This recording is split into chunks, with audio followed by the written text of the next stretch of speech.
Talk about the diplomacy that is taking place between the United States and Russia.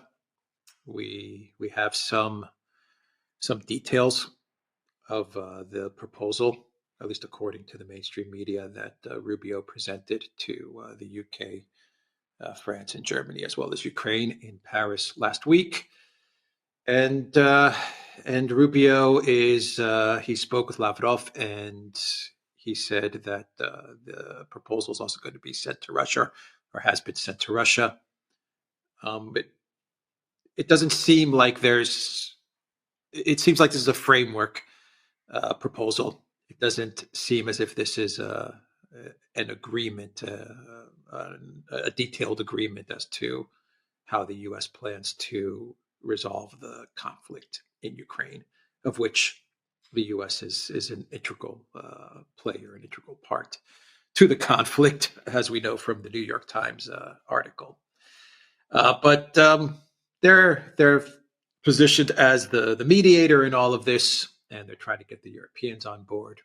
They're trying to get Ukraine on board, and they're trying to get Russia on board to a plan, which I believe is a type of hybrid, or at least a framework proposal. Can't even call it a plan, or a framework proposal, let's call it, which appears to be a hybrid of Kellogg's April 2024 ceasefire plan with a little bit of Witkoff, Istanbul plus June 2024.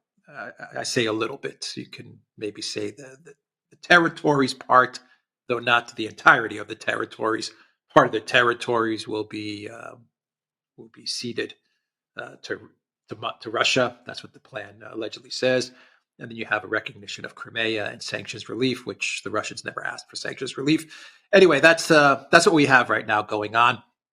By the way, Alexander of the Wall Street Journal, they are reporting that according to their sources who have seen this framework proposal, one of the ideas being floated out by the Trump administration is that the ZNPP, the Zaporozhye power plant, would be considered neutral, would be a neutral territory along with the area around the ZNPP, and that would come under the management of the United States.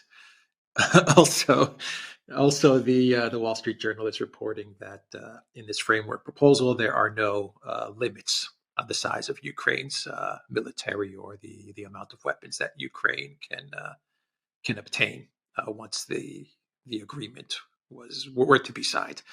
Anyway, that's where we are with all of this. What are your thoughts? Well, it is 95% Kellogg's proposal of April 2024. It's quite clear to me that what's happened, there's been an internal... Got a little bit of Witkoff. It's got a little bit of Witkoff. It's got some Witkoff, but not much. It recognises Crimea as part of Russia. That's one important thing. The talk about moving forward with sanctions relief is there in the original article that Kellogg wrote in April 2024, but Witkoff has taken it an awful lot further. But ultimately, if you go back to that article, the Kellogg article of April 2024, and compare it with what is being proposed now, they are, to all intents and purposes, the same thing. In fact, what we can now say with confidence is that the Trump administration's, Donald Trump's whole peace proposal for Ukraine has been based on Kellogg. I mean, Kellogg created the framework which Trump up to now has been following. So if we just go through all of these ideas, I mean, they're all ideas which the Russians have already rejected. They're not prepared to cede territory as far as they're concerned. They consider the four regions to be their territory. They're not prepared to cede Ukrainian control over any part of it, even on a temporary basis. Now, that has been their consistent position. I see no sign that they are prepared to shift from it. In fact, they've been repeating it, and apparently on the 18th of March, when Putin spoke to the industrialists in Moscow, he made it clear that was the Russian position. If you look at what Lavrov has been saying, he says essentially the same thing. Now, the proposal, Kellogg back in April 2024 spoke about kicking the topic of NATO membership for Ukraine into the long grass, you know, delaying it, postponing it for 10, 20 years. What we're now told is that NATO membership of Ukraine is off the table. But what does that actually mean? I mean, does that mean there's going to be an agreement, an actual signed agreement between Ukraine, Russia, and the United States and NATO that Ukraine will not enter NATO? Now, that would be a treaty. It would need to be ratified by the Senate. I can't imagine the Senate, even now, agreeing to such a thing. And frankly, it doesn't seem to me that's even what is being proposed here. So again, this falls far short of the Russian position. They made absolutely clear that they're seeking cast iron guarantees. And I don't see that this really addresses that.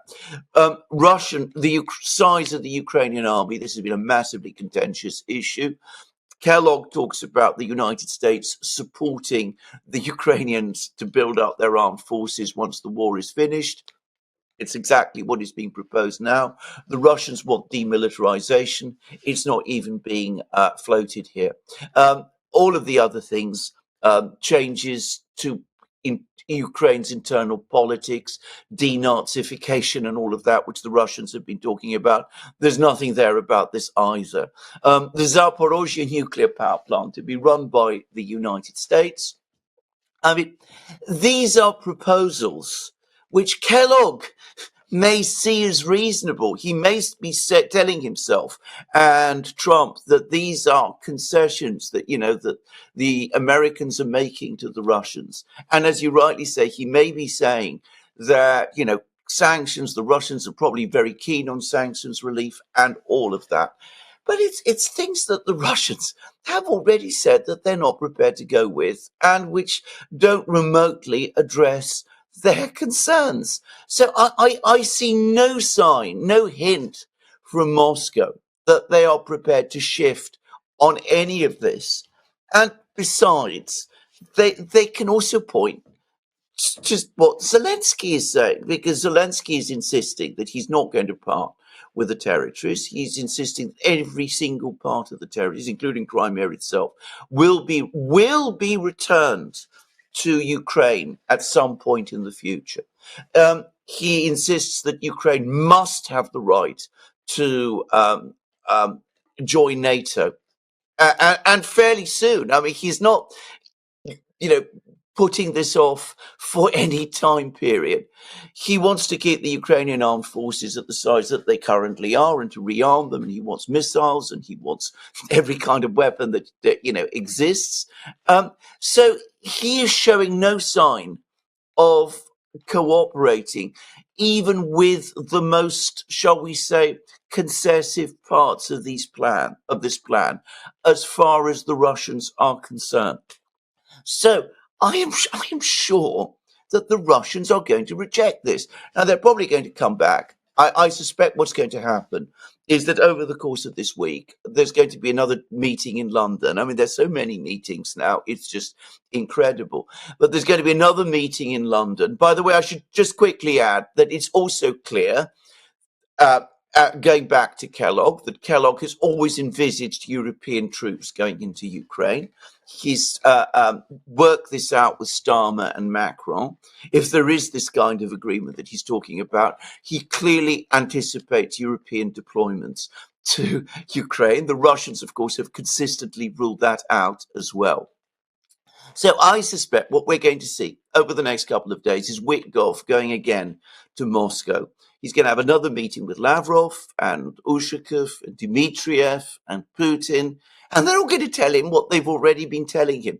This simply will not work. It doesn't address Russian positions. Witkoff has already met Putin. He's already been told all of this 3 times. He's come back to Washington. He's explained this to Trump, but Trump always listens or is always there. He's got Kellogg, Rubio, Waltz, and the others. And they seem to have told him, well, don't pay any attention to Witkoff. What Witkoff is saying. Witkoff is inexperienced. The Russians are running rings round him. Listen to us. We're the professionals. We know that the Russians will accept this. And I think what we saw over the last couple of days is that Trump is now finally starting to have doubts. He's told Rubio, Waltz, Kellogg and co, look, this is your plan. This is your proposal. This is what you sold to me last year. This is what I took with me into the election. This is what I thought would work after the election. This is your last chance. If you can't get this agreed by the Russians, and by the way, we are talking about the Russians mostly, but by the Ukrainians too. If you cannot get this sorted out this month, by the end of this week, then I'm walking away. I've had enough. I can't waste more time on this. I've got to go and deal with other things. Now, what exactly Trump then intends to do? He's made it clear that he's not going to go on supplying weapons to Ukraine. But what else he's going to do after he walks away, that is at the moment completely uncertain. But that, it seems to me, is what we've seen over the last couple of weeks. Now, over the last week. Now, one last thing, because the Russians do not want to be seen to be blamed for the fact that there's no cessation of hostilities. My own interpretation, because there's been a lot of confusion about this, about Putin's Easter ceasefire, is that one, he constantly, whenever there is a religious holiday, either Christmas or Easter, comes under pressure from the Orthodox Church in Russia to get some kind of a ceasefire. Because, of course, there are a lot of Orthodox Christians, as we know, in Ukraine, and the Orthodox Church is concerned about giving these people an opportunity to engage in worship over the religious holiday. Now, this has been tried before. It didn't work very well in the past, but Putin doesn't want to be seen anyway slamming the door, so he agreed a 30-hour ceasefire, and partly the intention was to show to the Americans, look, even 30-hour ceasefire, even 30-hour ceasefires don't work. Zelensky initially rejected it, then he turned round, presumably after calls from London and Paris, and said that he would go along with it. In practice, there's been many, many breaches of the ceasefire, and it didn't really work any more than the ceasefire on energy, on the energy targets work. So again, when Witkoff comes to Moscow, I'm sure that the Russians are going to say, look, we've already told you these ceasefires don't work. Why are you coming back and telling us the same thing? Why are you telling us things like that you will take control of the Zaporozhye nuclear power plant? Well, we've already made it clear to you that this is not open to negotiation. And Witkoff is going to come back to Trump and he's going to tell Trump the Russians aren't moving, and Trump is going to walk away. At least that's what he says at the moment. He might not. I mean, you never know with Trump. But this is where I think this whole thing is set up, and it's set up to fail all over again. This is my own view.